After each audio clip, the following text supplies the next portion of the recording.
Confia em mim esta noite, ele sussurrou, e a lua de mel se tornou o início de uma paixão linda. O que aconteceu naquela noite mudou tudo entre eles.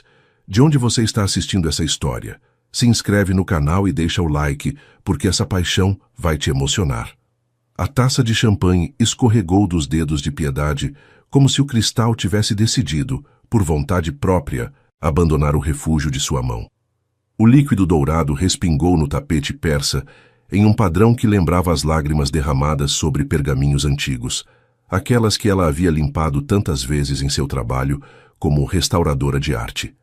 Mas não foi o desperdício do Dom Perignon que gelou seu sangue, nem o som cristalino do impacto contra o piso de mármore vetado. Foram as janelas. As janelas do chalé nupcial do Hotel Copacabana Palace, no Rio de Janeiro, estendiam-se do chão ao teto em arcos art déco, emoldurando uma vista espetacular da praia iluminada. A orla carioca pulsava lá embaixo como artérias de luz e movimento. O Cristo Redentor emergia na distância, seus braços abertos abraçando a cidade noturna como uma bênção silenciosa. Era a vista perfeita para uma noite de núpcias, o cenário que qualquer noiva sonharia contemplar enquanto começava sua nova vida. Exceto que as janelas não tinham trincos do lado de dentro. Piedade percorreu a moldura com dedos trêmulos, procurando algum mecanismo oculto, alguma explicação lógica. O vidro estava frio sob suas pontas, tão frio quanto o pressentimento, que começava a cristalizar-se em seu estômago. Girou lentamente, o vôo de seu vestido de noiva de seda marfim, sussurrando contra seus tornozelos como um aviso que chegava tarde demais. Tertuliano permanecia sentado na borda da cama de dossel, observando-a com aqueles olhos que ela nunca havia conseguido decifrar completamente. Eram olhos da cor do mel escuro segurado contra a luz do fogo, com veios dourados que pareciam conter segredos de séculos. Naquele momento, enquanto afrouxava lentamente o nó de sua gravata de seda preta, esses olhos não revelavam nada. Nem culpa, nem explicação, nem desculpa. Confia em mim esta noite, havia dito ele apenas minutos antes, quando ela notou pela primeira vez a ausência de fechaduras convencionais na porta principal da suíte. 4 palavras. Apenas 4 palavras que agora flutuavam no ar perfumado pelos arranjos de lírios brancos que decoravam cada superfície, misturando-se com o aroma das velas de jasmim que ardiam em castiçais de prata lavrada. O mesmo lírio que havia adornado seu buquê nupcial apenas 6 horas antes, quando pronunciou seus votos naquela capela histórica em Paraty, com o som das ondas da Bahia como testemunha eterna.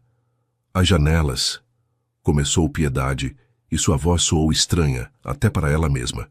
Rouca, quebrada nas bordas, como o verniz de uma pintura exposta a tempestades demais. Eu sei, respondeu ele, e havia algo em seu tom que não era exatamente desculpa, mas tampouco justificativa. Era algo mais complexo, mais antigo.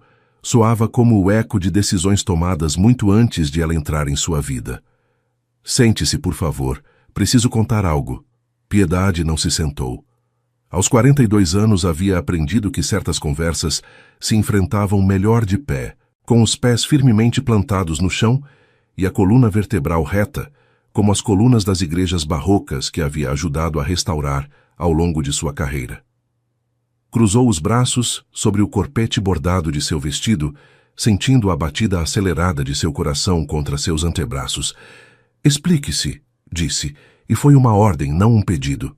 Tertuliano levantou-se lentamente, como se o movimento lhe custasse um esforço imenso.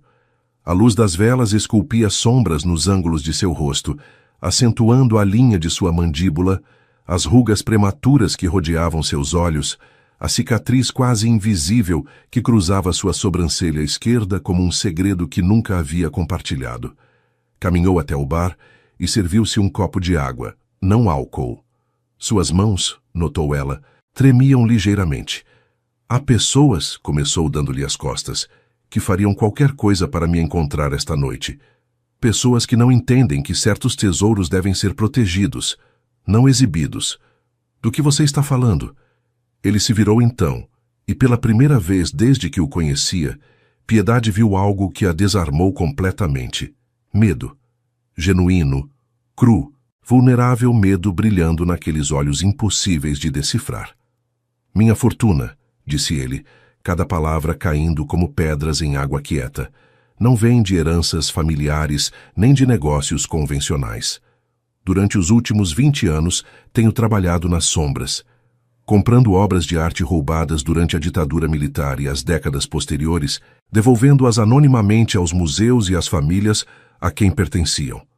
O silêncio que se seguiu foi tão denso que Piedade podia senti-lo pressionando contra sua pele. As velas parpadearam como se o ar mesmo tivesse prendido a respiração. As portas trancadas, continuou ele aproximando-se um passo, não são uma prisão, Piedade. São um santuário. Esta noite, antes do amanhecer, sairemos daqui. Mas até então, preciso que confie em mim. Piedade pensou em tudo o que havia construído durante a última década, sua reputação como uma das melhores restauradoras de arte do Brasil, seu pequeno apartamento em São Paulo com vista para o Ibirapuera, cheio de livros de arte, e o aroma perpétuo de terebintina e pigmentos minerais. Sua independência, conquistada a pulso depois que seu noivado anterior desmoronou, quando descobriu que aquele homem amava sua estabilidade financeira, não sua alma. E pensou nos últimos 3 meses, nas tardes douradas na fazenda mineira onde se conheceram, entre telas de Portinari e o perfume dos jasmins manga, nas noites de conversas intermináveis sobre arte e beleza e a fragilidade das coisas preciosas, no pedido de casamento sob a luz de centenas de velas, quando ele pediu que restaurasse um homem quebrado como ela restaurava obras-primas danificadas. «Por que não me disse antes?» perguntou, e sua voz era apenas um sussurro. «Porque tinha medo», admitiu ele, e a confissão pareceu custar-lhe mais do que todas as palavras anteriores juntas. «Tinha medo de que você fugisse, e não podia suportar perdê-la antes de tê-la completamente». Piedade olhou as janelas seladas, depois seu marido de 6 horas, depois suas próprias mãos que ainda tremiam ligeiramente. Pensou em seu dom quase sobrenatural para ver além das superfícies, para encontrar a beleza escondida sob camadas de dano e tempo. Pensou em sua teimosia lendária, em como nunca havia abandonado uma restauração, por mais difícil que parecesse. E pensou naquela vulnerabilidade secreta que a fazia ansiar pertencer a alguém, embora o negasse até para si mesma. «Conte-me tudo», disse finalmente, caminhando em direção à cama e sentando-se na borda, suas saias de seda estendendo-se ao seu redor como pétalas de uma flor noturna. «Desde o princípio. E não omita nada». Tertuliano fechou os olhos por um momento, como se estivesse reunindo forças de algum poço profundo dentro de si mesmo. Quando os abriu, havia neles uma determinação nova, misturada com algo que se parecia perigosamente com a esperança. «Tudo começou com minha avó», disse, sentando-se ao seu lado. «Uma mulher nordestina que criou 8 filhos sozinha depois que meu avô desapareceu no mar, na costa da Bahia. Ela me ensinou que há coisas mais importantes que a riqueza ou a segurança. Me ensinou que a justiça, às vezes, deve ser buscada nas sombras.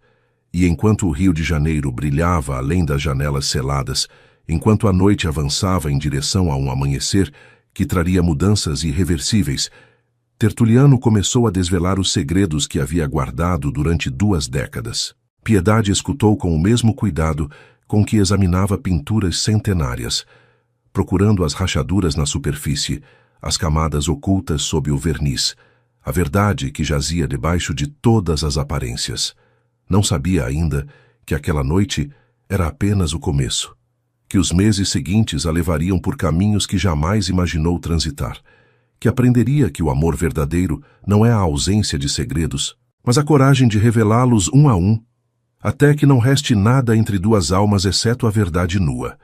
Mas enquanto tomava a mão de seu marido na penumbra perfumada daquela suíte nupcial, enquanto seus dedos se entrelaçavam com os dele como as raízes de árvores que crescem juntas, Piedade soube uma coisa com certeza absoluta: havia escolhido confiar. E essa escolha, para o bem ou para o mal, mudaria tudo o que acreditava saber sobre si mesma. 3 meses antes daquela noite de janelas seladas, A primavera havia chegado a Minas Gerais com a força de uma declaração de amor não correspondido. Os ipês floriam em explosões de amarelo e roxo ao longo das estradas rurais, e o ar transportava o aroma doce da terra recém-desperta da seca do inverno. Piedade dirigia seu velho Fiat Palio pelas estradas serpenteantes que ascendiam em direção às montanhas de Ouro Preto, com o envelope cor creme da misteriosa encomenda descansando no banco do carona. A carta havia chegado a seu ateliê em São Paulo uma semana antes, sem remetente visível, escrita em uma caligrafia tão elegante que parecia pertencer a outro século. Ofereciam-lhe uma soma generosa por avaliar uma coleção particular de arte, com a única condição de que comparecesse pessoalmente. Normalmente, teria recusado uma proposta tão pouco ortodoxa. Os anos lhe haviam ensinado a desconfiar de ofertas boas demais, de clientes que ocultavam seus nomes, de homens que prometiam mais do que podiam dar. Mas havia algo naquela carta, na forma em que descrevia as peças da coleção, com uma paixão quase reverencial, que despertou sua curiosidade profissional. A fazenda apareceu após uma curva do caminho, como uma aparição surgida de um sonho. Era uma construção colonial de pedra e pau a pique, com muros grossos que haviam resistido séculos de vento e sol, coroados por telhas de barro do tom da argila cozida. Trepadeiras abraçavam as fachadas orientais, e as primaveras cresciam selvagens entre as frestas de um pátio interno que vislumbrou através de um arco em ferradura. Mas foi o cheiro que a deteve completamente quando desceu do carro. Uma mistura embriagadora de terra vermelha, café torrado, alecrim silvestre e algo mais antigo, algo que cheirava a história e a segredos guardados durante gerações. "Bem-vinda", disse uma voz atrás dela. Piedade se virou e o viu pela primeira vez. Tertuliano estava de pé no umbral da porta principal, emoldurado pela escuridão fresca do interior, como uma figura em um quadro de Di Cavalcanti. Vestia de maneira informal, mas impecável. Calças de linho claro, camisa branca com as mangas arregaçadas, sapatos de couro gasto, que sugeriam muitos quilômetros percorridos. Seu cabelo escuro, salpicado de fios grisalhos nas têmporas, estava ligeiramente despenteado pelo vento da serra. Mas foram seus olhos que a capturaram. Aqueles olhos da cor do mel escuro, que pareciam conter mais histórias do que uma vida poderia abrigar. "A senhora deve ser a restauradora", continuou ele, aproximando-se com um sorriso que suavizava as linhas de seu rosto. "Obrigado por fazer a viagem. Sei que meu convite foi pouco convencional."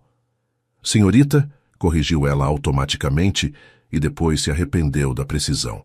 Soava defensiva, como se precisasse estabelecer barreiras antes que a conversa sequer começasse. Se ele notou seu desconforto, não demonstrou. Simplesmente assentiu e estendeu uma mão. "Tertuliano Mendes, o prazer é inteiramente meu." Seu aperto foi firme, mas não dominante, cálido, mas não invasivo. As mãos de um homem que conhecia o valor do toque medido, pensou Piedade enquanto se soltava talvez um instante mais tarde do que estritamente necessário. "Piedade Torres", respondeu. "E prefiro que vamos direto ao trabalho, se não se importa. Tenho outros compromissos em São Paulo." Era mentira. Sua agenda estava vazia, exceto por uma gata temperamental chamada Tarsila, que a esperava em seu apartamento, e algumas telas danificadas que levavam meses esperando sua atenção. Mas havia aprendido que estabelecer limites era a primeira defesa contra as decepções. "Claro", disse Tertuliano, e havia um brilho de diversão em seus olhos que sugeria que via através de sua máscara profissional. "Mas permita-me, ao menos, oferecer-lhe um copo de água antes de começar. A viagem de São Paulo é longa e o sol de Minas não perdoa." Conduziu-a através do pátio interno, onde uma fonte de azulejos centenários murmurava sua canção líquida, e em direção a uma sala de tetos altos, onde o frescor era um alívio imediato. As paredes estavam cobertas de pinturas que fizeram Piedade prender a respiração. Havia um Portinari que reconheceu imediatamente, um retrato de trabalhadores rurais que se acreditava perdido desde 1964. Junto a ele, uma coleção de esculturas de Aleijadinho que deveriam estar em um museu. No canto mais afastado, protegido por cortinas de veludo bordô, um pequeno Di Cavalcanti, que parecia observar a sala com a mesma sensualidade tropical que caracterizava toda a obra do mestre carioca. Isto é... As palavras ficaram presas em sua garganta. Impressionante, eu sei, completou Tertuliano, servindo água de uma jarra de cristal lapidado. E também preocupante, imagino. Uma mulher com seu conhecimento deve estar se perguntando como essas peças chegaram aqui. Piedade aceitou o copo, mas não bebeu. Seus olhos não podiam se afastar do Portinari. Essas obras foram roubadas, disse, e não era uma pergunta. Durante a ditadura, provavelmente. Ou depois, durante os anos de caos. Algumas, sim, admitiu ele sem rastro de vergonha.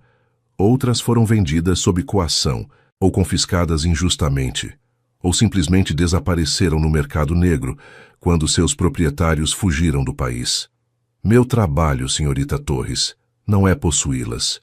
Meu trabalho é devolvê-las aonde pertencem. A confissão a pegou de surpresa. Havia esperado desculpas, justificativas, talvez até ameaças veladas para assegurar seu silêncio. Não essa honestidade brutal. E o que espera de mim exatamente? Tertuliano aproximou-se do Portinari, roçando a moldura com dedos que demonstravam familiaridade e respeito. Preciso que avalie o estado de conservação de cada peça, que determine quais requerem restauração antes de poderem ser devolvidas, e que me ajude a autenticar aquelas cuja origem é incerta. Isso poderia levar semanas, protestou ela. Meses, até. O tempo que precisar, respondeu ele, voltando-se para ela com aquele sorriso que começava a resultar perturbadoramente familiar. Tenho quartos de hóspedes preparados, e minha cozinheira faz o melhor tutu à mineira da região. Embora entenda se preferir recusar a oferta, deveria ter dito não. Cada instinto de sobrevivência que havia desenvolvido durante a última década gritava que fugisse daquele lugar, daquele homem, daqueles olhos que pareciam ver demais. Mas enquanto olhava as obras-primas que a rodeavam, sentiu algo que não havia experimentado em anos, a emoção do desconhecido, a sedução do mistério. Uma semana, disse finalmente. Darei uma semana para avaliar a coleção. Depois, decidiremos os próximos passos. O sorriso de Tertuliano se ampliou, e por um momento, Piedade acreditou ver algo mais que satisfação profissional em sua expressão. Algo que se parecia perigosamente com a esperança. Uma semana, então, aceitou ele. Mas aviso, senhorita Torres, este lugar tem o costume de estender o tempo. Os dias aqui duram mais do que na cidade, e as noites... As noites são para as conversas que nunca nos atrevemos a ter sob a luz do sol.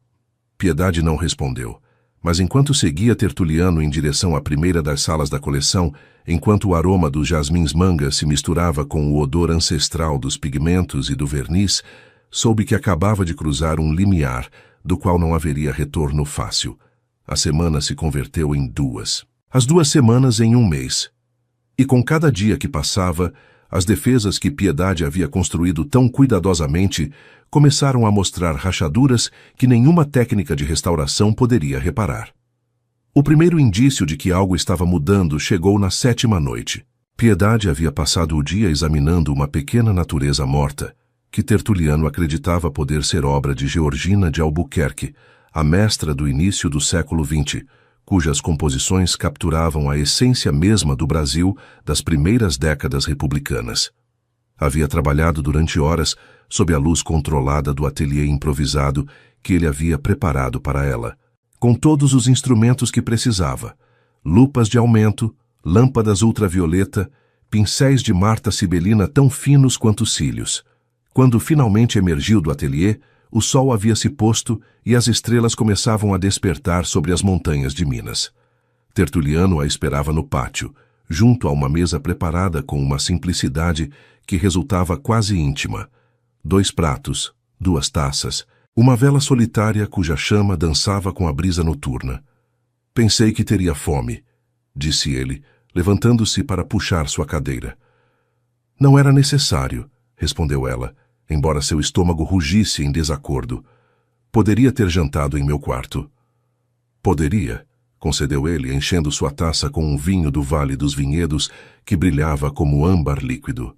Mas então teria perdido o prazer de sua companhia. E depois de uma semana de vê-la desaparecer naquele ateliê durante horas intermináveis, acho que mereço ao menos uma conversa civilizada.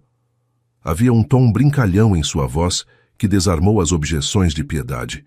Encontrou-se sorrindo, apesar de si mesma, enquanto se sentava. O jantar foi uma revelação. O tutu à mineira que havia prometido resultou ser uma sinfonia de feijão cozido no ponto exato, couve refogada crocante, torresmo dourado e um toque de farinha de mandioca que evocava as raízes africanas da região. Seguiu um leitão assado durante horas, até alcançar aquela textura que desmanchava na língua, acompanhado de farofa, que havia absorvido toda a riqueza do molho, e de sobremesa, doce de leite cremoso servido com queijo Minas, uma combinação que parecia impossível, mas funcionava perfeitamente. Mas mais que a comida, foi a conversa que capturou Piedade. Tertuliano falava 5 idiomas com fluência, mas confessou que ainda sonhava no dialeto nordestino de sua avó.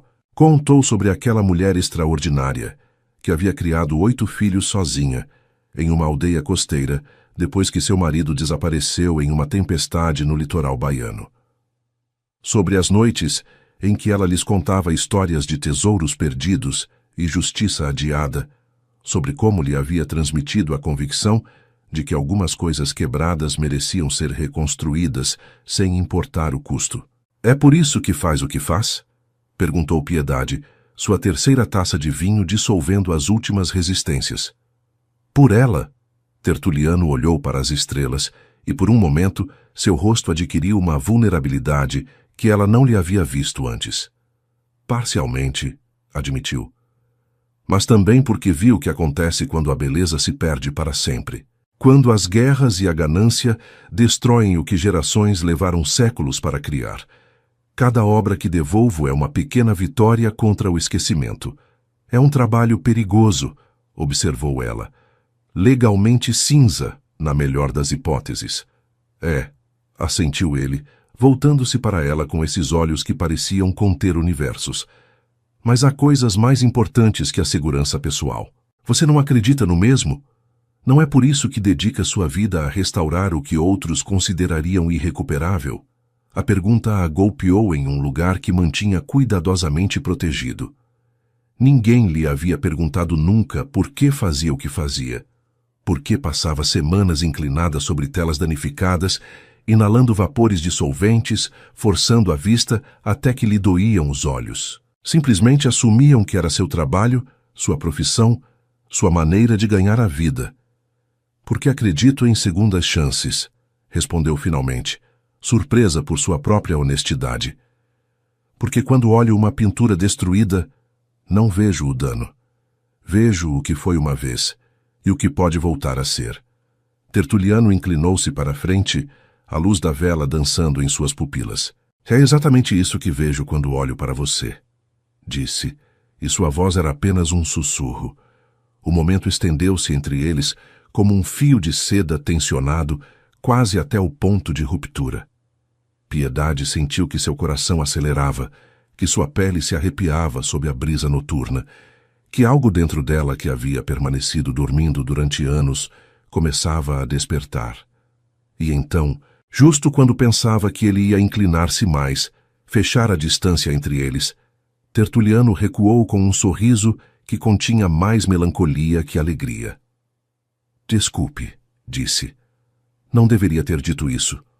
Você é minha empregada, e eu. Eu não tenho direito de complicar as coisas.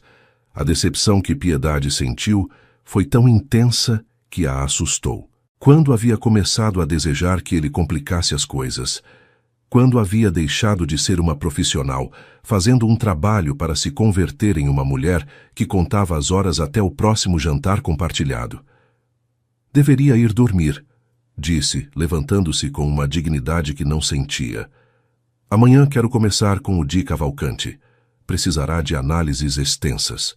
Tertuliano assentiu, e havia em sua expressão Algo que parecia resignação, mas também paciência. A paciência de um homem acostumado a esperar o que vale a pena. Boa noite, Piedade, disse, e foi a primeira vez que usava seu nome de batismo. Ela não respondeu.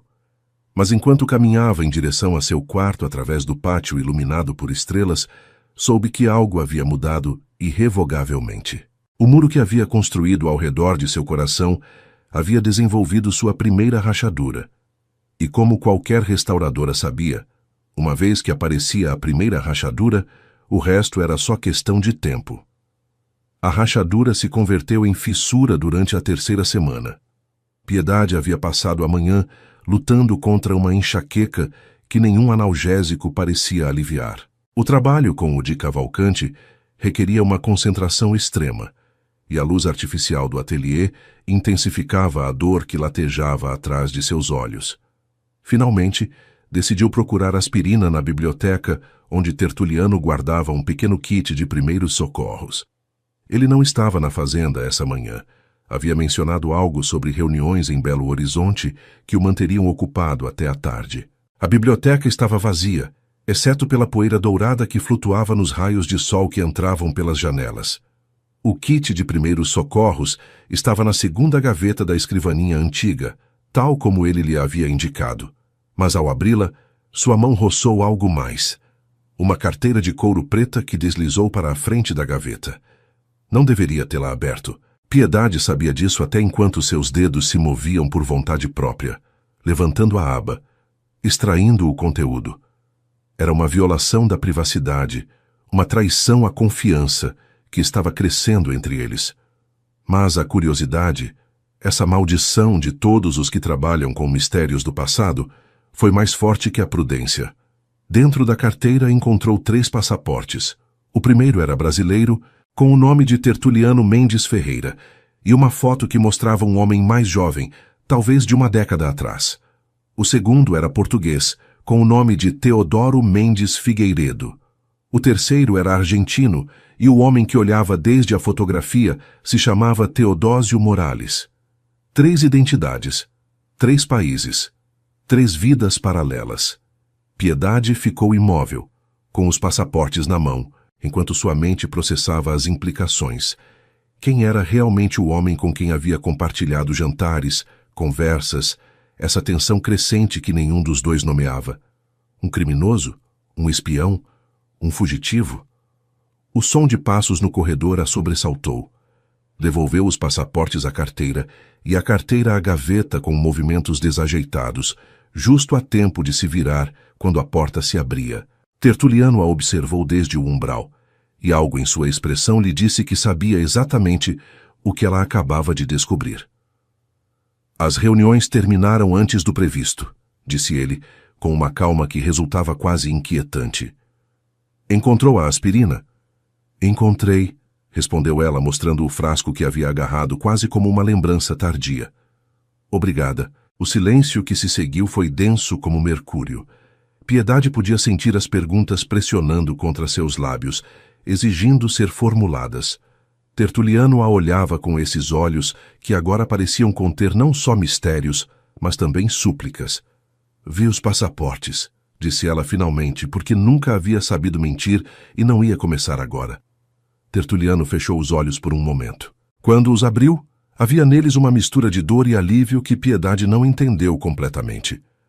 Sabia que você descobriria eventualmente, disse, entrando na biblioteca e fechando a porta atrás de si. É observadora demais para não fazê-lo. A pergunta é, o que vai fazer com essa informação? Primeiro, preciso de uma explicação. Ele assentiu e caminhou em direção à janela, dando-lhe as costas. A luz do meio-dia criava um halo ao redor de sua silhueta, tornando impossível ler sua expressão. Meu trabalho exige certas flexibilidades burocráticas, começou. Quando você compra arte roubada no mercado negro, quando negocia com traficantes e colecionadores sem escrúpulos, não pode usar sempre seu nome real. Cada identidade é uma ferramenta, uma máscara que me permite acessar círculos onde Tertuliano Mendes não seria bem-vindo. E qual é o verdadeiro? Perguntou ela. Tertuliano? Teodoro? Teodósio? Ele se virou então, e havia uma vulnerabilidade em seu rosto que fez o coração de Piedade se contrair. Tertuliano, disse. Sempre fui tertuliano, ao menos nos lugares que importam. Os outros são disfarces. Mas o homem que janta com você todas as noites, que a observa trabalhar e pensa que nunca conheceu ninguém tão dedicado à beleza. Esse é real. Esse sou eu. Piedade queria acreditar nele. Com uma intensidade que a assustava, queria aceitar sua explicação e voltar àquele espaço de confiança crescente que haviam construído durante as últimas semanas. Mas havia passado anos demais aprendendo a desconfiar. Por que deveria acreditar em você? Perguntou. Como sei que tudo isso não é outro jogo, outra máscara? Tertuliano aproximou-se dela, detendo-se a uma distância que era íntima sem ser invasiva. Não posso lhe dar provas, admitiu. Não posso mostrar documentos que verifiquem minha honestidade, nem testemunhas que confirmem minhas intenções. A única coisa que posso oferecer é tempo. Tempo para que me conheça melhor. Tempo para que decida se o que vê quando me olha é o homem real ou só outro reflexo. Os olhos dele procuraram os dela, e Piedade viu neles algo que reconheceu, porque ela mesma o sentia. O medo de ser rejeitado, a esperança de ser aceito, a vulnerabilidade de quem se expõe sabendo que poderia ser ferido. Me dê mais um mês, pediu ele. Se depois desse tempo ainda desconfiar de mim, pagarei o acordado e a levarei pessoalmente de volta a São Paulo, sem reproches, sem rancores, mas se há ao menos uma possibilidade de que possa ver além de minhas sombras. A frase ficou suspensa entre eles, carregada de promessas não formuladas. Piedade pensou em tudo o que havia perdido por confiar cedo demais no passado. Na dor de descobrir que o homem que havia amado havia apenas como um meio para um fim. Nos anos de solidão que se seguiram, protegendo-se atrás de seu trabalho como quem se refugia atrás de muralhas de pedra. Mas também pensou nas conversas ao entardecer. Na forma em que Tertuliano escutava cada palavra que dizia como se fosse valiosa. Em como seus olhos se iluminavam quando ela explicava técnicas de restauração que ninguém mais achava interessantes. 1 mês, disse finalmente. Mas nada de mais segredos. Se há algo mais que deva saber, quero saber agora. O sorriso que iluminou o rosto de Tertuliano foi como o amanhecer depois de uma tempestade. Gradual, cálido, cheio de promessas. Contarei tudo, prometeu. Cada segredo, cada sombra, cada canto escuro de meu passado, mas não tudo de uma vez. Algumas verdades devem ser reveladas pouco a pouco, como as camadas de verniz que você retira de uma pintura antiga. Piedade assentiu, embora a resposta não a satisfizesse completamente. Mas havia aprendido algo importante naquele dia. Algo que mudaria a direção de tudo o que viria depois. Tertuliano não era um livro aberto, mas tampouco era um livro fechado. Era um livro com páginas coladas, capítulos ocultos, passagens apagadas. E ela, com sua paciência de restauradora, estava começando a querer lê-lo completamente. A aspirina que havia vindo buscar permanecia esquecida em sua mão. A dor de cabeça havia desaparecido, substituída por algo mais inquietante e mais emocionante. A certeza de que sua vida estava prestes a mudar de maneiras que nem mesmo podia imaginar. O mês se converteu em 2, e com cada dia que passava, as camadas do mistério chamado Tertuliano iam se revelando como os extratos de uma pintura antiga. Piedade aprendeu que suas mãos calejadas não eram só resultado de manipular obras de arte, mas também das horas que passava trabalhando nas hortas da fazenda, cultivando tomates e pimentões que depois apareciam nos jantares que compartilhavam. Descobriu que se levantava antes do amanhecer para meditar no pátio, uma prática que havia adotado durante anos difíceis, dos quais ainda não falava em detalhe. Observou como tratava cada pessoa que trabalhava na propriedade não como empregados, mas como família, lembrando os nomes de seus filhos, perguntando por suas preocupações, e aprendeu, lentamente, a confiar de novo. Não foi um processo linear. Houve noites em que as dúvidas a assaltavam, quando acordava às 3 da madrugada, perguntando-se se estava cometendo o mesmo erro do passado. Houve momentos em que o observava durante uma conversa e se perguntava qual de suas faces estava vendo. Tertuliano, Teodoro ou Teodósio. Mas também houve tardes em que ele a levava a restaurantes escondidos em becos estreitos de Tiradentes, onde proprietários de terceira geração serviam receitas que eram segredos familiares. Houve entardeceres em que se sentavam juntos na varanda da fazenda, rodeados de primeiras edições de Machado de Assis e manuscritos coloniais que cheiravam a couro e especiarias antigas. Houve conversas que se estendiam até que as estrelas começavam a desvanecer e o horizonte se tingia de rosa. À noite do pedido, Piedade não suspeitava de nada. Havia sido um dia longo de trabalho em um retábulo do século XVIII que requeria uma limpeza especialmente delicada. Quando finalmente emergiu do ateliê, esperava encontrar a mesa habitual no pátio. Talvez uma taça de vinho e outra daquelas conversas que haviam começado a sentir-se como oxigênio. Em vez disso, encontrou o pátio transformado. Centenas de velas flutuavam na fonte central, suas chamas refletindo-se na água como estrelas caídas.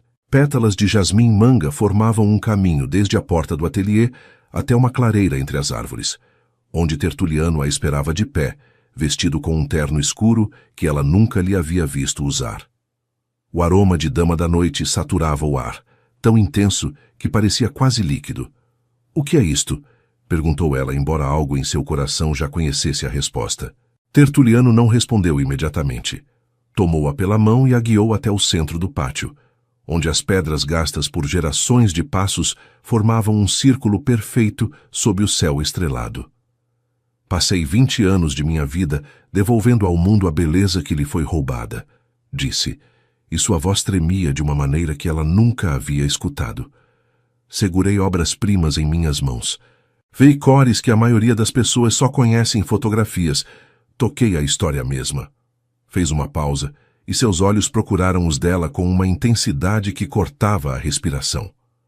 "Mas nunca, em todos esses anos, encontrei nada tão lindo quanto você inclinada sobre uma pintura danificada, devolvendo-lhe a vida pincelada a pincelada." Piedade sentiu que as lágrimas começavam a se formar em seus olhos, mas não tentou detê-las.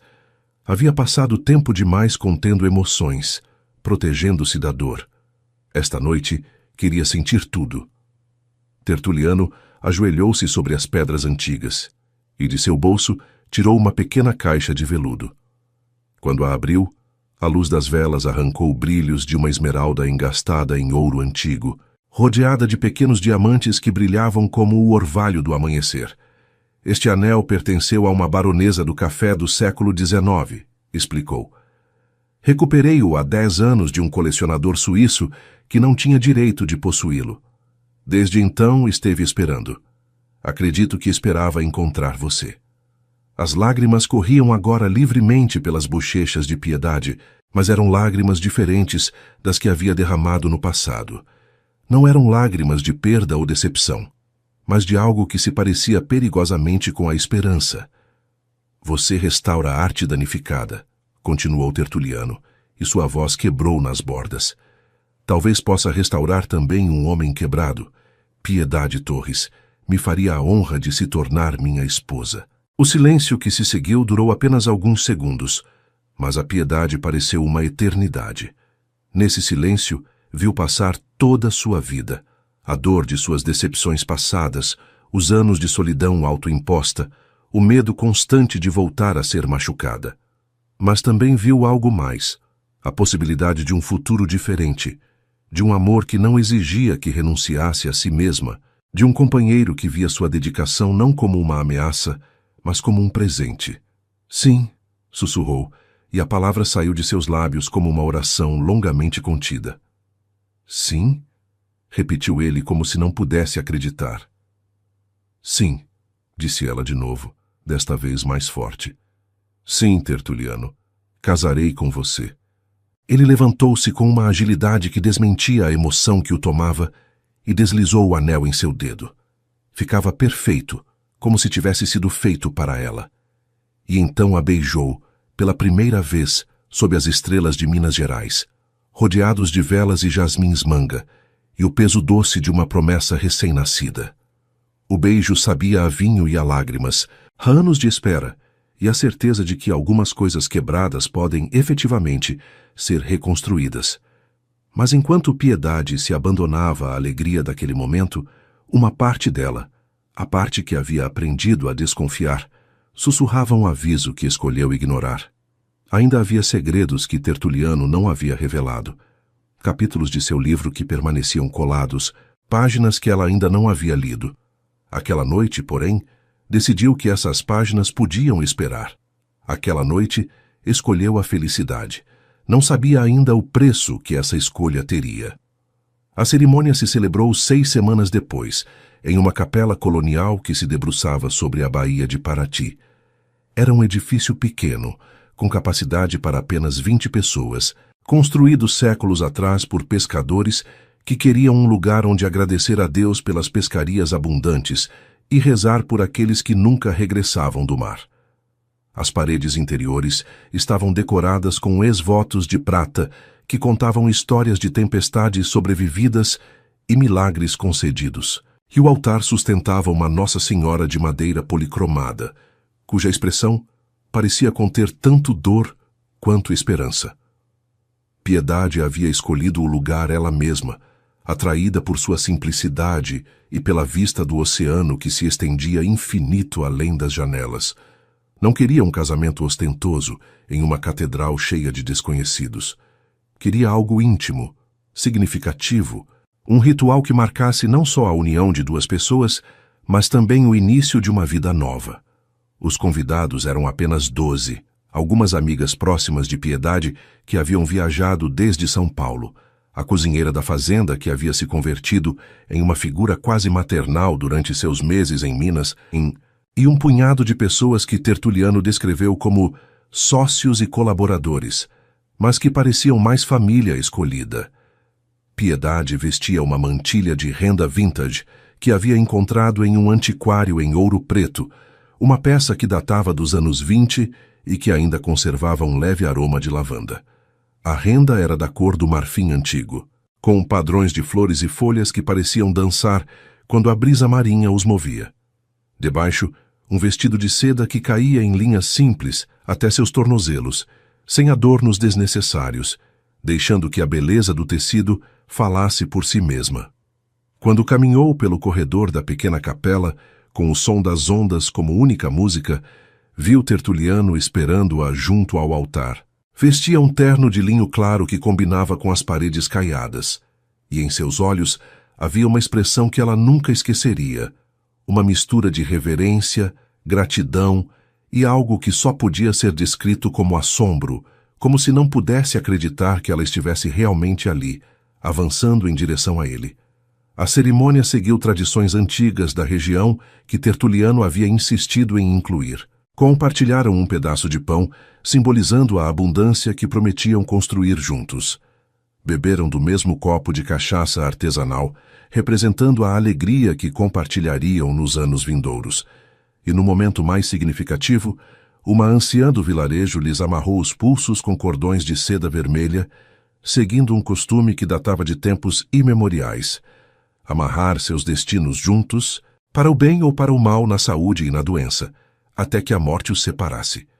Quando chegou o momento de pronunciar os votos, Tertuliano falou primeiro. Piedade, disse, segurando suas mãos entre as suas. Durante anos vivi nas sombras, ocultando quem era até de mim mesmo. Convenci-me de que os segredos eram necessários, que a solidão era o preço da justiça que perseguia. Mas você me ensinou que algumas coisas não podem ser restauradas em isolamento. Algumas coisas precisam de testemunhas, precisam ser vistas, conhecidas, amadas, apesar de suas rachaduras. Prometo que passarei o resto de minha vida mostrando cada uma de minhas rachaduras, e confio que você fará o mesmo comigo. As lágrimas corriam pelas bochechas de Piedade quando chegou sua vez. Tertuliano, começou e teve que parar para recuperar o fôlego. Durante 10 anos me escondi atrás de meu trabalho, convencendo-me de que era suficiente, de que não precisava de ninguém mais que as pinturas que restaurava. Mas você me mostrou que há uma diferença entre estar sozinha e estar isolada. Me ensinou que confiar não significa se abandonar ao controle de outro, mas escolher, cada dia, Acreditar em alguém apesar dos medos. Prometo que escolherei acreditar em você cada dia, mesmo quando as dúvidas sussurrarem, mesmo quando o passado tente envenenar o presente. Quando o padre os declarou marido e mulher, quando Tertuliano levantou o véu de renda e a beijou com uma ternura que fez o coração dela se expandir até doer, Piedade acreditou ter encontrado finalmente o lar que sempre havia procurado. Mas enquanto saíam da capela sob uma chuva de pétalas de rosa lançadas pelos convidados, enquanto o sol do entardecer tingia o mar de cores impossíveis, ela captou algo na expressão de seu novo marido. Uma sombra que cruzou seu rosto apenas um instante antes de desaparecer, substituída por um sorriso que parecia custar-lhe mais esforço do que o habitual. Havia algo, percebeu com um arrepio, que atribuiu à brisa marinha. Algo que ele ainda não lhe havia contado. Mas a celebração continuou, e o vinho fluiu, e os risos encheram o ar salgado. E Piedade decidiu que os segredos podiam esperar até depois da lua de mel. Não sabia que naquela mesma noite, na suíte nupcial no Rio de Janeiro, esses segredos a alcançariam muito antes do que esperava. A ilha emergiu do mar como uma esmeralda flutuante quando o pequeno hidroavião começou sua descida. Piedade, que havia passado as últimas horas do voo observando o azul infinito do mar através da janela, prendeu a respiração ante a visão. A ilha era pequena, talvez de apenas alguns quilômetros quadrados, mas sua beleza era selvagem e indomada. Falésias de pedra calcária elevavam-se no extremo norte, enquanto o sul derretia-se em praias de areia branca, bordeadas de palmeiras que pareciam inclinar-se em direção à água como amantes melancólicos. Pensei que teríamos a ilha só para nós, murmurou ela, observando o que pareciam ser construções dispersas entre a vegetação. Tertuliano tomou sua mão e havia uma tensão em seu aperto que ela não havia sentido antes. Há algo que devo mostrar, disse. Algo que não pude explicar completamente antes, porque não havia palavras suficientes. Mas agora preciso que veja com seus próprios olhos. O hidroavião aterrissou em uma pequena baía protegida, onde um pier de madeira estendia-se em direção a águas tão cristalinas que podiam-se ver os peixes nadando entre as rocas do fundo. Um homem mais velho esperava ali, com a pele curtida por décadas de sol e mar, e um sorriso que iluminava seu rosto enrugado. Tertuliano! Exclamou abraçando-o com uma familiaridade que surpreendeu Piedade. Finalmente traz sua esposa. Todos estávamos esperando para conhecê-la. Todos? Repetiu ela. O homem se virou para ela e em seus olhos escuros havia uma calidez que a fez sentir-se bem-vinda mesmo antes de ele falar. Me chamo Raimundo, disse tomando sua mão entre as suas. Cheguei aqui há 5 anos com minha família, fugindo de uma seca que destruiu tudo o que conhecíamos. Tertuliano nos encontrou em um abrigo em Fortaleza, amontoados em barracos de lona sem futuro. Trouxe-nos aqui, deu-nos um lar, devolveu-nos a esperança. Piedade olhou seu marido, procurando uma explicação que ele parecia relutante em dar. Venha, disse Tertuliano finalmente. Mostrarei. Caminharam por uma trilha que serpenteava entre palmeiras e mangueiras, e a cada passo, a ilha revelava seus segredos. O que do ar havia parecido um punhado de construções dispersas era, na realidade, uma pequena aldeia perfeitamente organizada.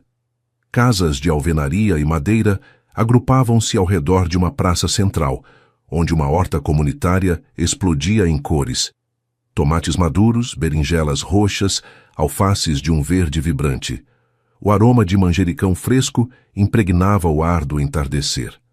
Mas mais que as construções, foram as pessoas que capturaram a atenção de Piedade.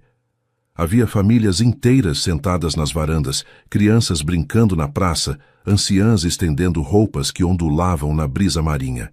E todos, sem exceção, saudavam Tertuliano com uma familiaridade que ia além do simples reconhecimento. Abraçavam-no, perguntavam por sua saúde, mostravam-lhe os progressos de seus jardins e suas oficinas. São 17 famílias, explicou ele enquanto caminhavam.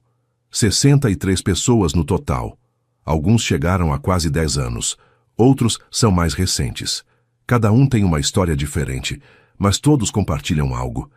Em algum momento o mundo lhes deu as costas e eu tinha os recursos para estender uma mão. Piedade deteve-se em frente a um edifício que claramente servia como escola. Através das janelas podia ver carteiras pequenas, lousas cheias de equações e desenhos infantis, estantes repletas de livros em vários idiomas. "Por que não me disse?" perguntou, e sua voz soava estranha até para ela mesma. Tertuliano se virou para ela, e em sua expressão havia uma vulnerabilidade que ela raramente havia visto. "Porque temia que me julgasse", admitiu. "Porque esta ilha, essas pessoas, este projeto, não é completamente legal. Muitos deles não têm documentos válidos. Mantê-los aqui, protegê-los das autoridades que os deportariam. É um delito, e eu já havia pedido que confiasse em tantas coisas. Não sabia se isto seria demais." Piedade olhou ao redor. As crianças que corriam rindo, as mulheres que cozinhavam juntas em uma cozinha comunitária da qual emanavam aromas de especiarias que não reconhecia, aos homens que trabalhavam em uma oficina de carpintaria, criando móveis que depois, segundo descobriria, eram vendidos no continente para gerar renda para a comunidade. E pensou em sua avó, a que havia criado 8 filhos sozinha.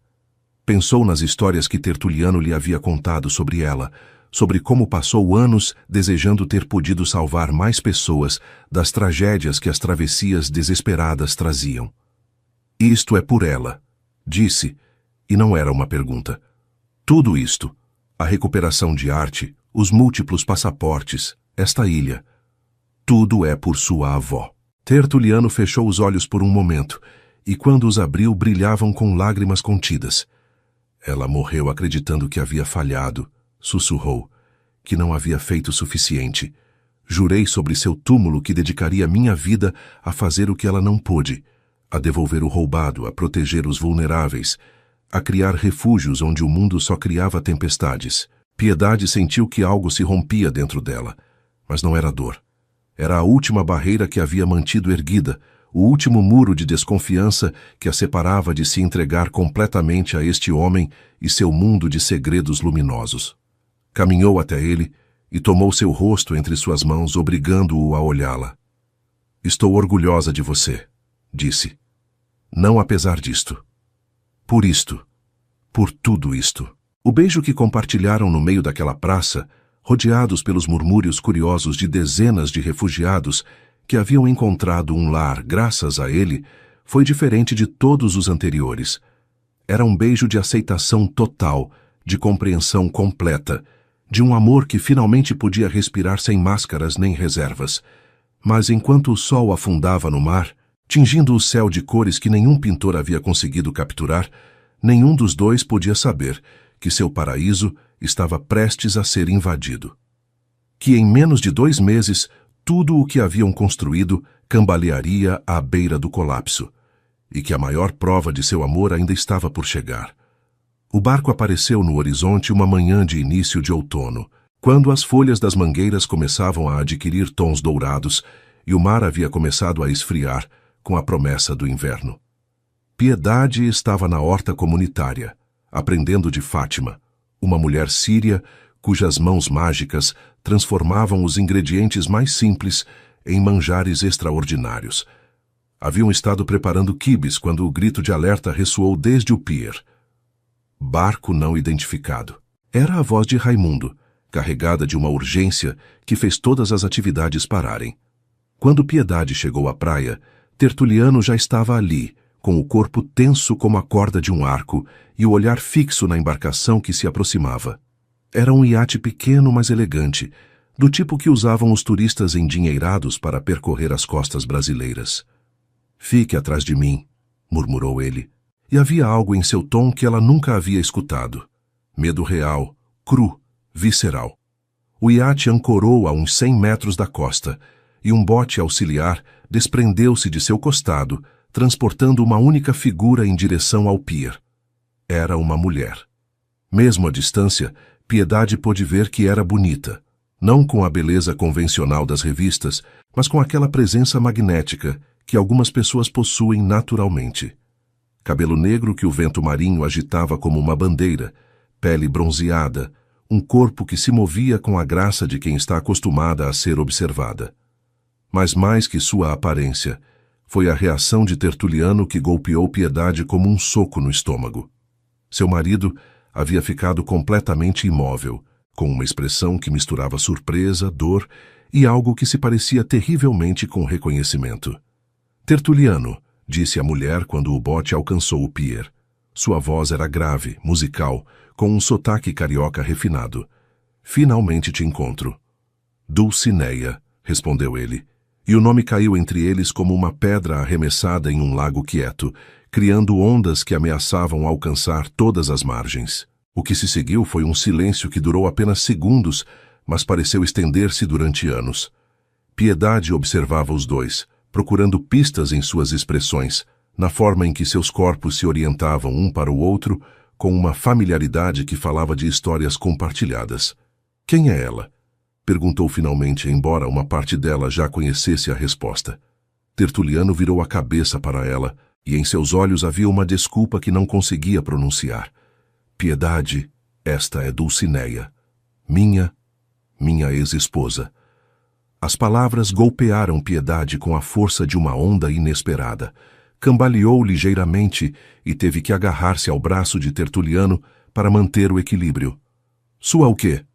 Nunca te mencionei, disse ele, e sua voz estava carregada de culpa, porque acreditava que não era relevante, que era parte de um passado que havia deixado para trás. Mas agora, interrompeu Dulcineia, subindo ao pier com movimentos ágeis, venho avisar. As organizações com as quais você vem jogando durante anos finalmente te encontraram. Rastrearam sua localização através de uma das famílias que ajudou. Você tem 48 horas para evacuar esta ilha antes que cheguem. O mundo de Piedade cambaleou sobre seu eixo. No espaço de alguns minutos, havia descoberto que seu marido tinha uma ex-esposa, da qual nunca lhe havia falado, e que o paraíso que haviam construído estava prestes a ser destruído. Como sabe? Perguntou Tertuliano, e seu tom havia mudado. Já não era o marido culpado. Era o estrategista, o homem que havia sobrevivido 2 décadas operando nas sombras. Porque tenho contatos que você não tem, respondeu Dulcineia. E porque, apesar de tudo o que passou entre nós, não quero que morra.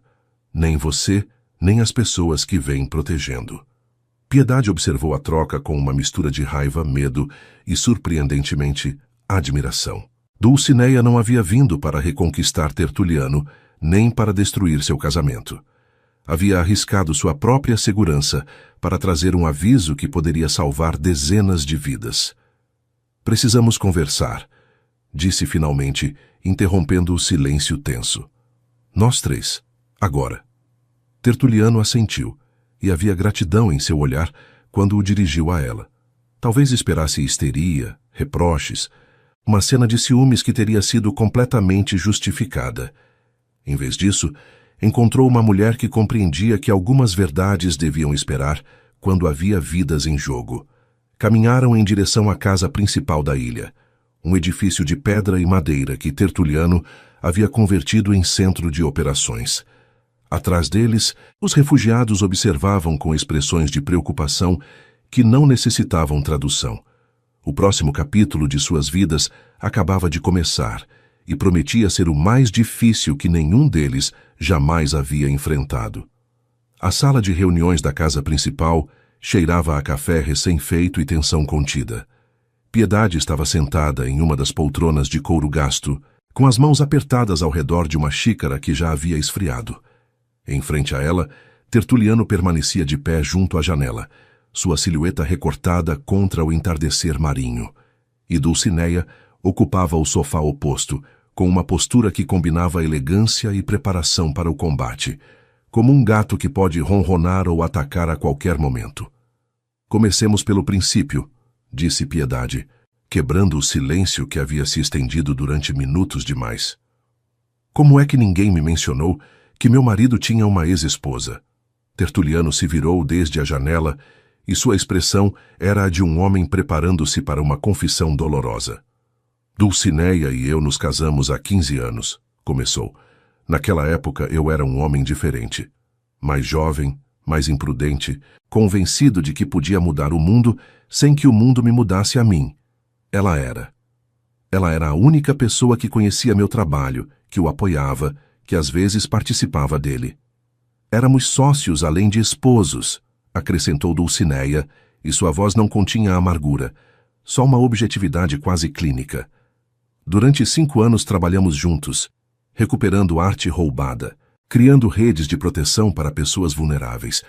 Mas o preço foi alto demais. Viver nas sombras constantes, mentir para todo mundo, nunca poder confiar completamente, nem mesmo em si mesma. Destrói algo dentro de você. Nos separamos há 10 anos, continuou Tertuliano.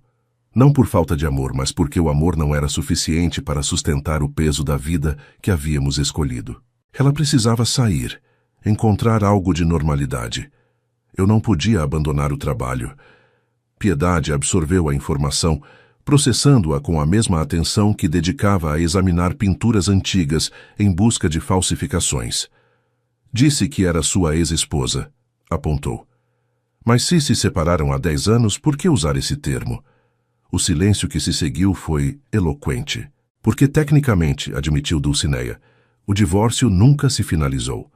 As complicações burocráticas de nossas múltiplas nacionalidades, os documentos falsos que usávamos, resolver tudo isso legalmente teria exposto nossas identidades. Então, simplesmente, deixamos pendente. Piedade sentiu que o chão movia-se sob seus pés. As implicações do que acabava de ouvir eram devastadoras. Isso significa que meu casamento não é legalmente válido, completou Tertuliano, e cada palavra parecia custar-lhe um esforço imenso. Piedade, me desculpe, deveria ter te dito antes, deveria ter resolvido isto há anos. Mas cada vez que pensava em fazê-lo, algo mais urgente aparecia. Alguma família que precisava de ajuda, alguma obra que devia ser devolvida. E eu nunca pressionei, acrescentou Dulcineia, porque francamente não me importava. Estive com outro homem durante os últimos 8 anos, um homem bom que conhece meu passado e me ama apesar dele. Nunca pensei que Tertuliano encontraria alguém com quem quisesse se casar de verdade.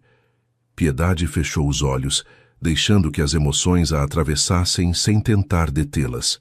Raiva, sim. Decepção, claro. Mas também, surpreendentemente, compreensão. Conhecia Tertuliano o suficiente para saber que seu silêncio não havia sido malicioso. Havia sido o mesmo padrão que dominava toda a sua vida. Priorizar os demais sobre si mesmo, adiar sua própria felicidade indefinidamente. Pode arrumar isto? Perguntou finalmente, abrindo os olhos para olhá-lo diretamente. Posso tentar, respondeu ele. Mas levará tempo. Tempo que talvez não tenhamos se o que diz Dulcineia é verdade. A menção da ameaça iminente devolveu todos à realidade urgente que enfrentavam. 48 horas, repetiu Dulcineia. Talvez menos. Os homens que vêm não são burocratas nem policiais. São traficantes de arte que você vem prejudicando durante anos, que perderam milhões por sua causa. Não virão para fazer perguntas. Tertuliano assentiu, sua mente claramente mudando para o modo operativo. Tem algum plano? Perguntou. Tenho contatos, respondeu Dulcineia. Algumas ideias sobre rotas de evacuação, pessoas que podem ajudar. Mas precisaremos mais. Estamos falando de mover mais de 60 pessoas sem documentação através de águas internacionais. Eu posso ajudar, disse Piedade, surpreendendo-se a si mesma com a firmeza de sua voz. Ambos a olharam com expressões que misturavam surpresa e esperança. Tenho contatos no mundo da arte, continuou. Colecionadores que me devem favores, curadores de museus que confiam em mim, galeristas em São Paulo e Rio e Salvador.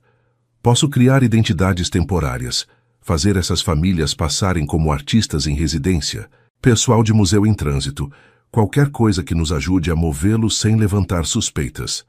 Dulcineia a avaliou com um olhar novo, como se a visse pela primeira vez. Você é mais que uma restauradora de arte, não é? Perguntou. Sou exatamente o que meu marido precisa, respondeu Piedade, e em sua voz não havia dúvida. Embora tecnicamente não seja meu marido ainda.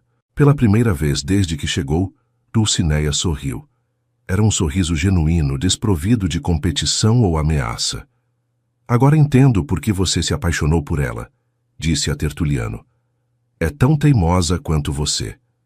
Apesar da gravidade da situação, Tertuliano riu. Era um riso breve, quase surpreso, mas era o primeiro que Piedade lhe havia ouvido desde a chegada de Dulcineia. Mais teimosa, corrigiu. Muito mais teimosa. Piedade não riu, mas algo em seu peito afrouxou ligeiramente. Não estava perdoando ainda, não completamente. Havia mentiras demais por omissão, segredos demais que ainda esperavam ser revelados, mas naquele momento, enfrentando uma crise que poderia destruir tudo o que amava, entendeu algo fundamental. O amor não era um estado permanente de perfeição. Era uma escolha constante de trabalhar juntos, apesar das imperfeições. Comecemos a planejar, disse pondo-se de pé. Temos 48 horas para fazer o impossível. Sugiro que paremos de perder tempo. Dulcineia e Tertuliano trocaram um olhar que continha anos de história compartilhada, e depois assentiram em uníssono. A batalha para salvar a ilha acabava de começar. As 3 semanas seguintes foram um turbilhão de atividade frenética, medos contidos e pequenos milagres nascidos do desespero.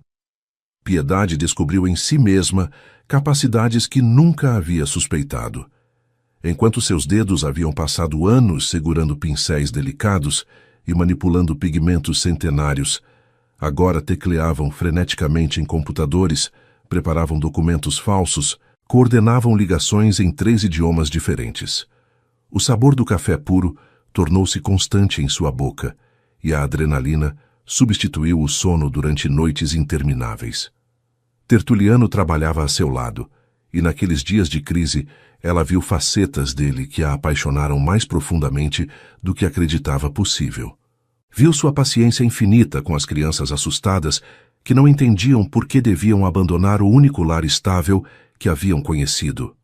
Viu seu engenho para resolver problemas que pareciam insolúveis, encontrando rotas de evacuação onde outros só viam becos sem saída. Viu sua vulnerabilidade quando, nas poucas horas que descansavam, a abraçava na escuridão e sussurrava seus medos contra seu cabelo. Dulcineia resultou ser uma aliada inestimável. Seu conhecimento das redes subterrâneas brasileiras, seus contatos em organizações que operavam nas margens da legalidade, sua capacidade para negociar com pessoas cuja moralidade era questionável, mas cujos recursos eram necessários. Tudo isso complementava perfeitamente as habilidades de Piedade no mundo da arte legítima. As 2 mulheres, que em outras circunstâncias poderiam ter sido rivais, desenvolveram um respeito mútuo que se aproximava da amizade. Trabalhavam lado a lado durante o dia, e pelas noites, enquanto os demais dormiam, compartilhavam conversas que revelavam camadas inesperadas de suas personalidades. Você o ama? Perguntou Dulcineia uma dessas noites, quando o esgotamento havia derrubado as barreiras da cortesia formal. Piedade, que estava revisando uma lista de famílias já evacuadas, levantou a vista. Sim, respondeu sem hesitar. Embora às vezes desejasse não fazê-lo. Seria mais fácil se pudesse me zangar com ele como deveria. Dulcineia sorriu com aquela expressão que sugeria décadas de sabedoria adquirida do modo mais difícil. O amor nunca é fácil quando se trata de homens como Tertuliano, disse. Homens que carregam o peso do mundo sobre seus ombros e esquecem que também merecem ser sustentados. Eu não consegui fazê-lo. Espero que você seja mais forte que eu. Não sou mais forte, admitiu Piedade. Só sou mais teimosa. A risada que compartilharam foi breve, mas genuína, um momento de conexão humana em meio ao caos. Ao final da 2ª semana, haviam evacuado 10 famílias. Cada uma havia sido um desafio único: criar documentos críveis, encontrar transporte seguro, coordenar a recepção no destino. 3 famílias haviam sido realocadas em São Paulo, aproveitando os contatos de Piedade com galerias de arte que precisavam de pessoal temporário. 4 haviam ido para o Rio Grande do Sul, acolhidas por uma rede de comunidades quilombolas que Dulcineia conhecia de seus anos de trabalho clandestino. As restantes 3 haviam chegado à Bahia, onde organizações de refugiados haviam aceitado integrá-las em programas existentes. Mas ainda restavam 7 famílias, incluindo a de Raimundo, que havia sido o primeiro a recebê-los na ilha e que se negava a abandonar até que todos os demais estivessem a salvo. A terceira semana começou com notícias alarmantes. Os traficantes haviam adiantado sua chegada. Em vez de 2 dias, tinham 24 horas. Aquela noite, enquanto preparavam a evacuação final, Piedade experimentou o medo mais intenso de sua vida. Não por si mesma, mas por todas essas pessoas que haviam confiado em Tertuliano, que haviam construído vidas naquela ilha pensando que finalmente estavam a salvo. Trabalharam sem descanso. Tertuliano pilotou o barco que transportaria as últimas famílias, enquanto Dulcineia gerenciava as comunicações e Piedade coordenava os pontos de recepção no continente.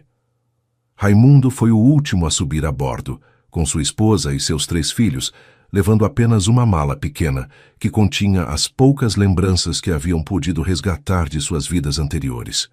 "Obrigado", disse ele a Piedade quando se despediram no pier, com lágrimas correndo por suas bochechas curtidas. "Por tudo. Nunca esqueceremos o que fizeram por nós." Piedade o abraçou, sentindo os ossos frágeis sob sua roupa, a força de vontade que havia mantido aquele homem vivo através de travessias impossíveis. "Encontre a paz", sussurrou-lhe. "Você a merece." O barco se afastou na escuridão, e Piedade ficou no pier vazio, olhando como as luzes desapareciam à distância. A seu lado, Tertuliano permanecia em silêncio, sua mão procurando a dela na penumbra. "Conseguimos", disse ele finalmente, e sua voz estava carregada de uma emoção que não tentou ocultar. "Conseguimos", repetiu ela. Mas ambos sabiam que o preço havia sido alto. A ilha estava vazia agora, abandonada. A fazenda em Minas havia sido vendida para financiar a evacuação. A coleção de arte, dispersa em leilões para criar fundos de emergência. Haviam salvado 63 vidas, mas haviam perdido quase tudo o material que possuíam.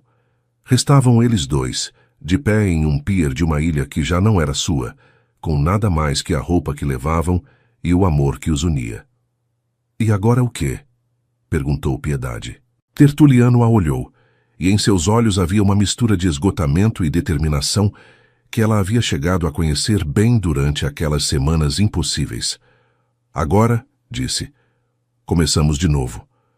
O apartamento era minúsculo, apenas 40 metros quadrados no coração do Pelourinho, em Salvador. Piedade o encontrou através de um contato, uma senhora idosa que alugava o espaço que havia pertencido a seu filho antes de emigrar para Portugal. As paredes precisavam de pintura. O banheiro tinha azulejos dos anos 70 que haviam visto melhores épocas, e a cozinha era pouco mais que um canto com um fogão de 2 bocas e uma geladeira que emitia um zumbido constante. Mas tinha uma pequena sacada que dava para um beco estreito, onde os vizinhos estendiam roupas entre as fachadas e, pelas manhãs, o aroma do café e das frituras de acarajé subia desde as barracas próximas como uma promessa de vida que continuava apesar de tudo. "É perfeito", disse Tertuliano quando o viram pela primeira vez, e Piedade soube que não mentia. Mudaram-se com 3 malas que continham tudo o que lhes restava.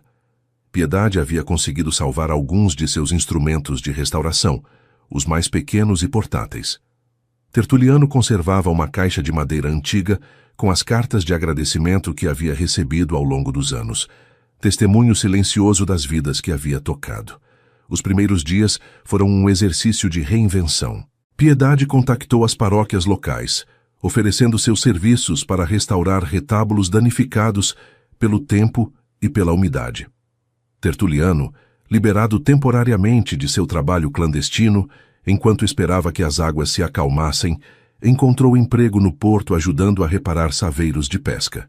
Suas mãos, que haviam segurado obras-primas de Portinari, agora lixavam madeiras ásperas e manipulavam redes de nylon. Mas quando regressava cada noite ao pequeno apartamento, com cheiro de sal e esforço honesto, havia uma paz em sua expressão que Piedade não lhe havia visto antes. Foi durante aqueles primeiros meses de reconstrução, quando ela descobriu que estava grávida.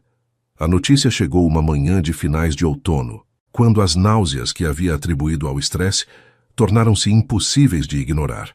Fez o teste no banheiro minúsculo, com as mãos tremendo tanto que mal pôde segurar o pequeno dispositivo. E quando as 2 linhas apareceram, claras e inegáveis, deixou-se cair sobre a borda da banheira, com um riso que se converteu em choro, que se converteu novamente em riso. Tertuliano chegou aquela noite com um saco de peixe fresco, que um dos pescadores lhe havia presenteado, cantarolando uma canção nordestina que sua avó costumava cantar-lhe. Parou de súbito quando viu a expressão de sua esposa. — O que foi? Perguntou, deixando cair o saco, seus olhos escaneando o ambiente em busca de ameaças. Piedade não respondeu com palavras. Levantou-se, caminhou até ele, tomou sua mão e a colocou suavemente sobre sua barriga ainda plana.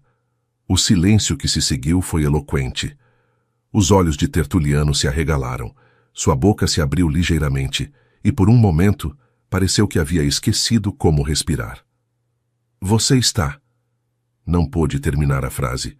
— Sim, confirmou ela. — Vamos ser pais.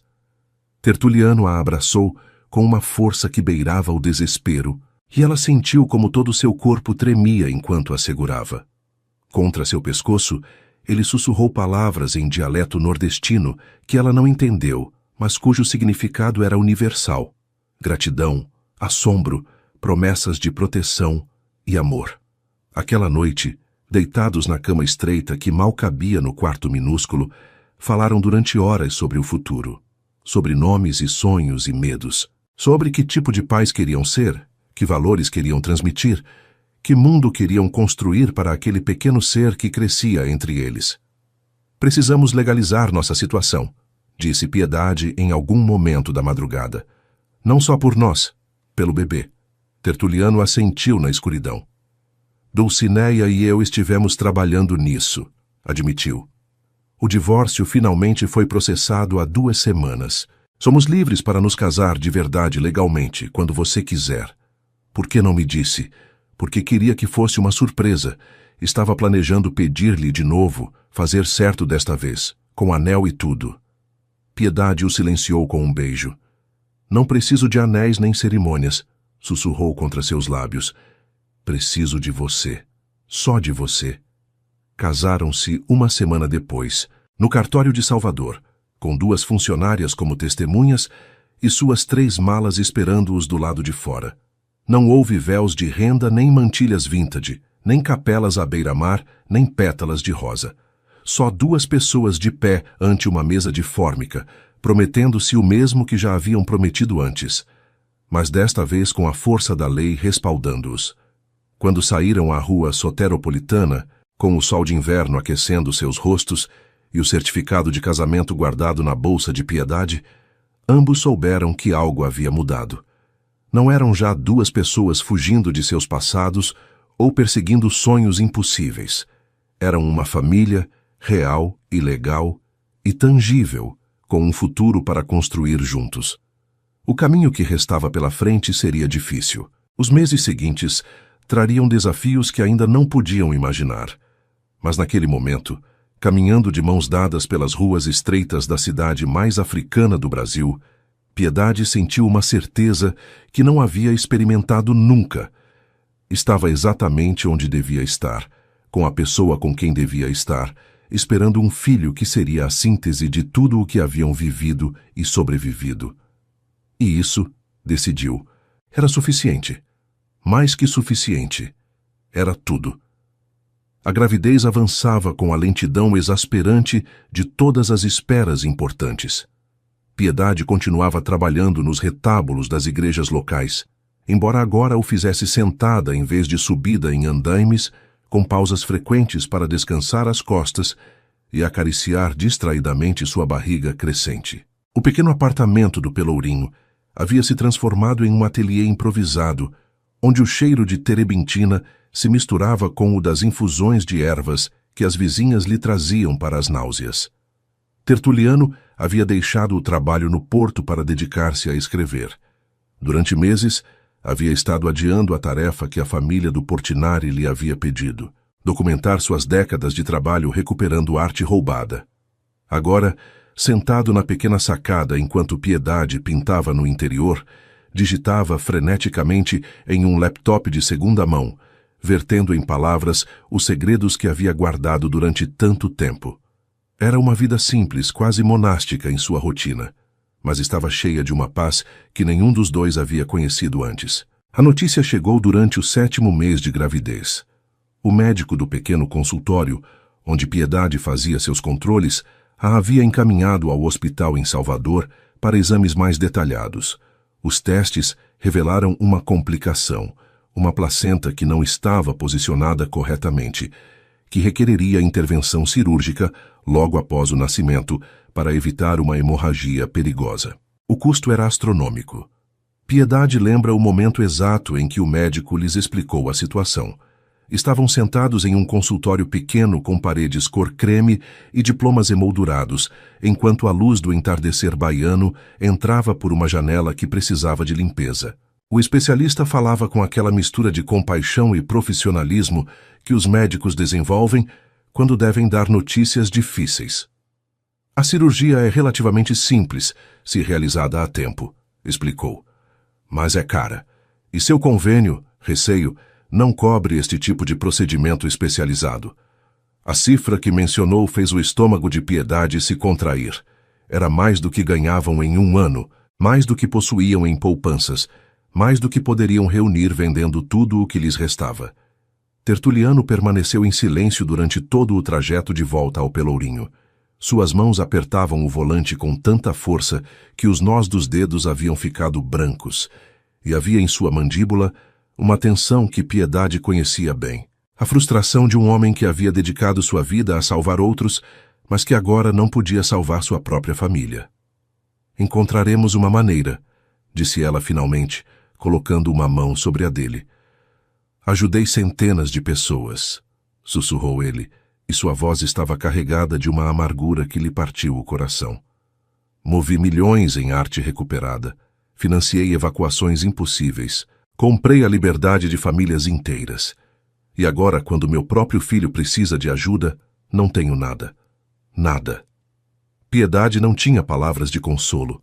Ambos sabiam que era verdade.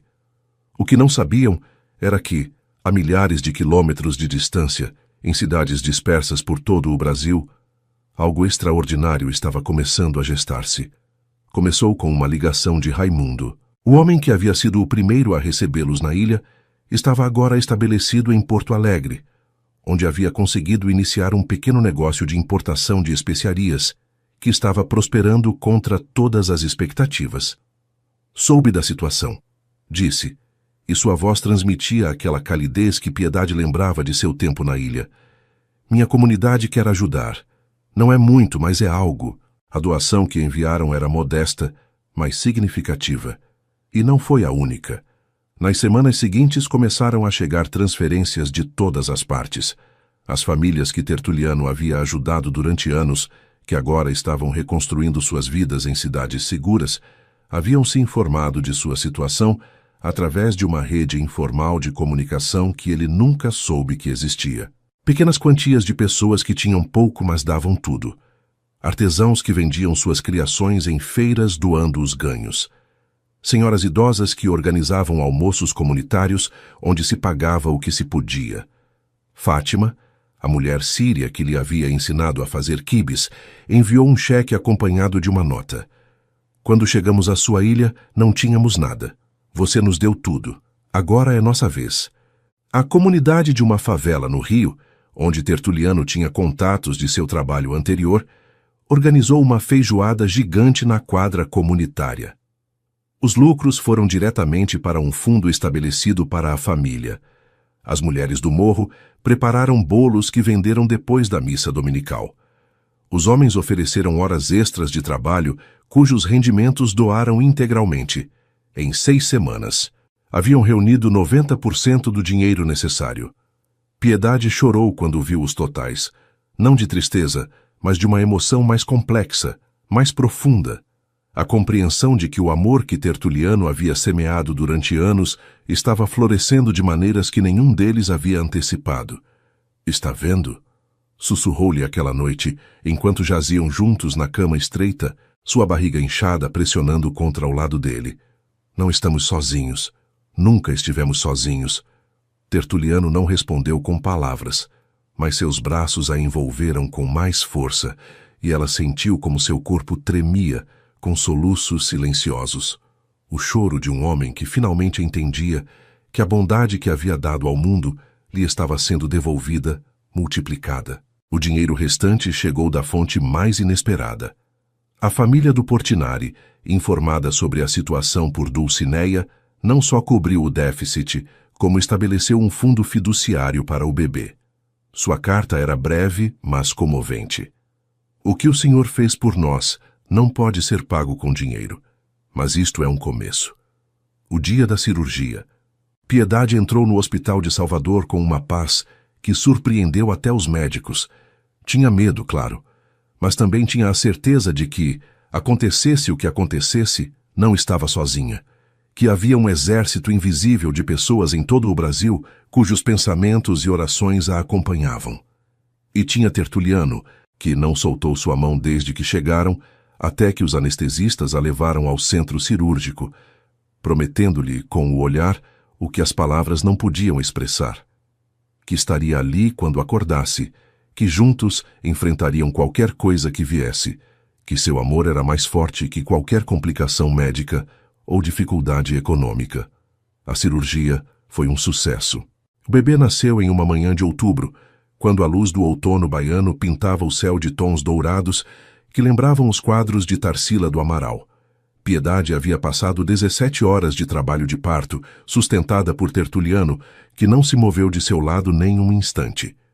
Havia-lhe contado histórias para distraí-la da dor, sobre as praias escondidas do litoral norte, onde levariam o menino quando fosse maior, sobre os casarões do Pelourinho, onde lhe ensinariam a história de sua terra, sobre as cachoeiras da Chapada Diamantina, onde veriam juntos as primeiras flores do cerrado.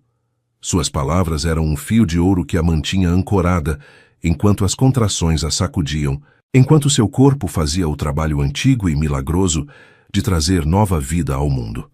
Quando o choro do bebê encheu o quarto do pequeno hospital de Salvador, Piedade sentiu algo que não podia descrever com palavras. Era como se todos os fragmentos dispersos de sua existência tivessem encontrado finalmente seu lugar. A artista que restaurava a beleza, a mulher que havia aprendido a amar de novo, a esposa que havia atravessado tempestades junto a seu companheiro. Tudo convergia naquele momento, naquele pequeno ser que o médico colocava sobre seu peito. "É perfeito", sussurrou Tertuliano, e sua voz estava tão cheia de assombro que parecia a de um menino vendo o mar pela primeira vez. "Piedade é absolutamente perfeito. Chamaram-no Gabriel, pelo anjo mensageiro, porque sua chegada havia trazido mensagens de esperança e renovação a todos os que o esperavam. A cirurgia que se seguiu foi bem sucedida, tal como os médicos haviam prometido. Piedade acordou da anestesia com o peso cálido de seu filho nos braços de Tertuliano a seu lado, ambos esperando-a como se o tempo tivesse parado só para eles. "Como se sente?" perguntou ele, acariciando seu cabelo úmido.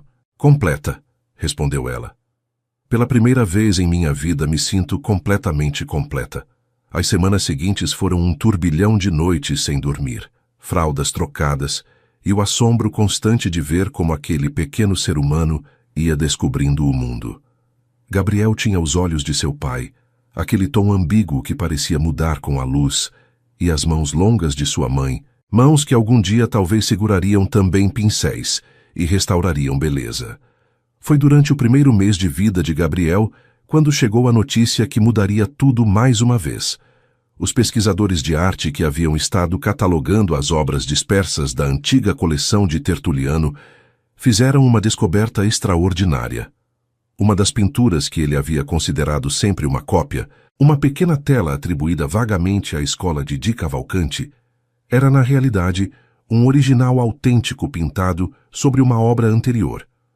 Os testes de radiocarbono e a análise de pigmentos eram conclusivos. O valor da pintura era suficiente para que Tertuliano e Piedade recuperassem tudo o que haviam perdido e mais. Poderiam comprar uma casa nova, estabelecer fundos de segurança, viver confortavelmente o resto de suas vidas. Mas quando Tertuliano recebeu a notícia, olhando Piedade amamentar Gabriel na pequena sacada do apartamento do Pelourinho, enquanto o sol do entardecer os banhava em luz dourada, soube exatamente o que queria fazer. "Vou doá-lo", disse-lhe aquela noite depois que o bebê havia adormecido em seu berço improvisado. "Ao Museu de Arte de São Paulo, em nome de minha avó."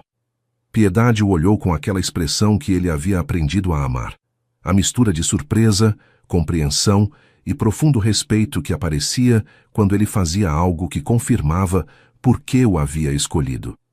"Tem certeza?" Não era uma pergunta. "Tenho certeza", confirmou. "Não precisamos de uma mansão para criar Gabriel. Não precisamos de contas bancárias gordas nem coleções de arte. O que precisamos, já temos. Temos este pequeno espaço que cheira a mar e a café e a leite de bebê. Temos a comunidade que nos acolheu quando não tínhamos nada. Temos um propósito que vai além de acumular coisas." Aproximou-se dela, tomando seu rosto entre suas mãos. "E tenho você", acrescentou, "que é o maior tesouro que encontrei em toda a minha vida de buscar tesouros." Piedade o beijou então. Um beijo que sabia a lágrimas e a gratidão, e a todas as palavras que não precisavam ser ditas, porque já as sentiam ambos. A doação foi oficializada um mês depois, em uma pequena cerimônia no museu onde Tertuliano falou pela primeira vez publicamente sobre seu trabalho. Não revelou todos os detalhes, claro. Ainda havia pessoas que poderiam ser prejudicadas se soubesse demais. Mas compartilhou o suficiente como para que o mundo entendesse que atrás de muitas das obras devolvidas aos museus brasileiros nas últimas décadas, havia um homem cuja motivação não era a fama nem o lucro, mas o amor. Amor à beleza, amor à justiça, amor a uma avó nordestina que lhe havia ensinado que algumas coisas valem mais que a segurança pessoal. A placa, junto ao quadro, dizia simplesmente: "Doado em memória de Dolores Ferreira, mulher do povo que sonhava com um mundo mais justo." Quando Piedade leu essas palavras pela primeira vez, com Gabriel dormindo em seus braços e Tertuliano a seu lado, soube que haviam chegado ao final de um capítulo e ao começo de outro. Um capítulo que escreveriam juntos dia a dia, pincelada a pincelada, como a restauração mais importante de suas vidas. Quase um ano depois, a capela à beira da Baía de Paraty não havia mudado. As mesmas paredes caiadas que pareciam absorver a luz do sol para devolvê-la mais suave. Os mesmos ex-votos de prata contando histórias de pescadores e milagres. A mesma Nossa Senhora de madeira policromada, observando tudo com sua expressão de dor e esperança entrelaçadas. Mas todo o resto era diferente. Desta vez, a pequena igreja estava cheia. As famílias que Tertuliano havia salvado ao longo dos anos haviam viajado desde todas as partes do Brasil para estar presentes. Raimundo e sua esposa, com seus 3 filhos, que agora falavam português com sotaque gaúcho. Fátima e seu marido, que havia aberto um restaurante sírio em São Paulo, que estava tendo um sucesso inesperado. Dezenas de rostos que Piedade havia chegado a conhecer durante as semanas caóticas da evacuação. E muitos outros que só conhecia pelas cartas guardadas na caixa de madeira de Tertuliano. Dulcineia estava ali também, sentada na primeira fila junto ao homem com quem havia refeito sua vida. Um professor de História da Arte do Rio que a olhava com a mesma adoração com que Tertuliano olhava Piedade. As duas mulheres haviam desenvolvido uma amizade genuína no ano transcorrido, forjada no fogo da crise e temperada pelo respeito mútuo. Nos braços de uma das comadres da comunidade quilombola da Bahia, Gabriel observava tudo com esses olhos impossíveis de decifrar que havia herdado de seu pai, balbuciando sons que só ele entendia. Piedade caminhou pelo corredor da capela pela segunda vez, mas desta vez sem véus nem mantilhas. Vestia um simples vestido branco de algodão que ondulava com a brisa marinha, e em seu cabelo levava entrelaçadas flores de jasmim-manga que perfumavam o ar a seu passo. Não precisava de adornos elaborados nem tradições antigas. Só precisava chegar até onde Tertuliano a esperava, junto ao altar onde haviam se casado um ano antes, sem saber que seu casamento não era válido. Desta vez, tudo era diferente. Desta vez, era real. Tertuliano a observava aproximar-se com uma expressão que continha todas as viagens que haviam feito juntos. As noites de revelações na fazenda em Minas, o pedido sob as estrelas, o primeiro casamento que resultou não sê-lo, as semanas de crise e evacuação, os meses de pobreza e reconstrução, o nascimento de seu filho, a doação do Di Cavalcante. Quando ela chegou a seu lado, ele tomou suas mãos e as segurou como se fossem o mais precioso do mundo. Piedade, começou, e sua voz era firme, embora seus olhos brilhassem. Há um ano me casei com você sem saber que o casamento não era válido. Hoje me caso com você sabendo que é o ato mais verdadeiro de minha vida. Não porque um papel o diga, mas porque cada dia que passei a seu lado me confirmou o que soube desde o momento em que a vi inclinada sobre uma pintura em minha fazenda. Que você é a única pessoa com quem quero envelhecer, a única mão que quero segurar quando o mundo cambalear, a única restauradora capaz de reconstruir um homem que se acreditava quebrado demais para ser amado. As lágrimas corriam livremente pelas bochechas de Piedade, mas não tentou detê-las. Tertuliano, respondeu apertando suas mãos. Durante anos me convenci de que o amor era um risco que não podia me permitir, que confiar em alguém significava me expor à dor que já havia experimentado vezes demais. Mas você me ensinou que a confiança não é a ausência de medo, mas a escolha de acreditar apesar dele. Hoje, não só me caso com você. Hoje, escolho continuar acreditando em você, cada dia, pelo resto de nossa vida. O padre pronunciou as palavras rituais, mas nenhum dos dois as escutava realmente.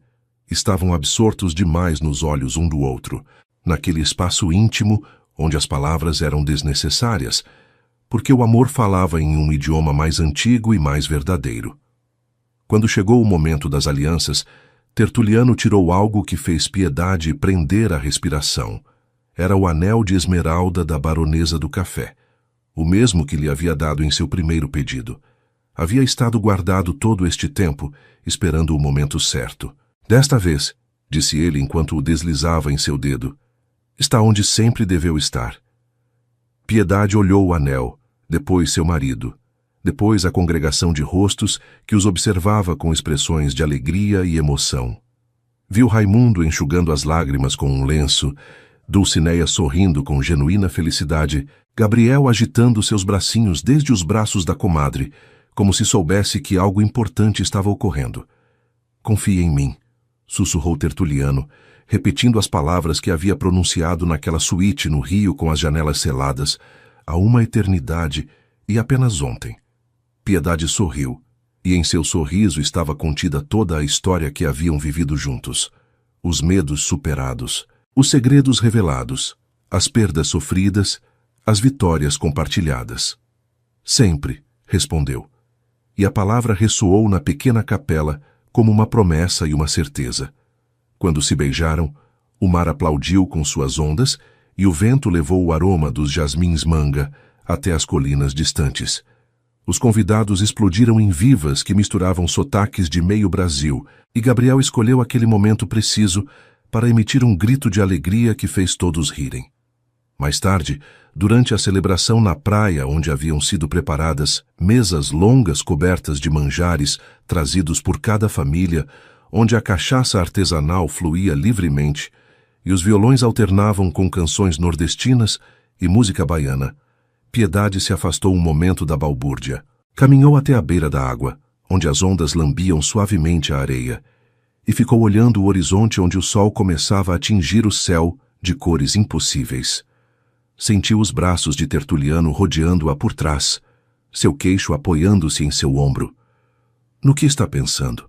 Perguntou ele. — Nas janelas, respondeu ela. As do hotel no Rio. Lembro que quando vi que não tinham trincos, pensei que estava presa, que havia cometido o pior erro de minha vida.